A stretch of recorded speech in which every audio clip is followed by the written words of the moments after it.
பத்திரிகைகள்ல சில பத்திரிகைகள் மஞ்சள் பத்திரிகைகள் மாதிரி வரும்.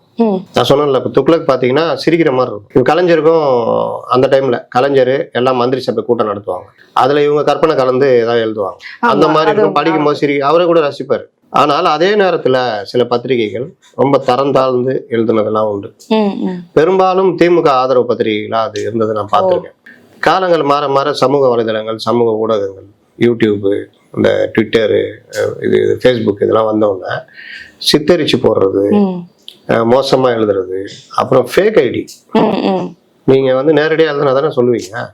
100 ஃபேக் ஐடி 1000 ஃபேக் ஐடி உருவாக்கிக்கிட்டு அதுல போய் திட்டுறது, பேசுறது, இந்த மாதிரி போடுறது, அவதூறுகளுக்கு பரப்பி விடுறது, இது எல்லாமே நடக்குது. நீங்க கீழடியை நீங்க எடுத்துக்கிட்டு ஐயோ அம்மான்னு சொல்றீங்கன்னா எல்லாரும் அதை எடுத்துக்கிட்டு இது பண்ணணும்னு அவசியம் கிடையாது. இவர்கள் அந்த நிர்பந்தத்தை எப்பவுமே உருவாக்கிக்கிட்டே இருப்பாங்க.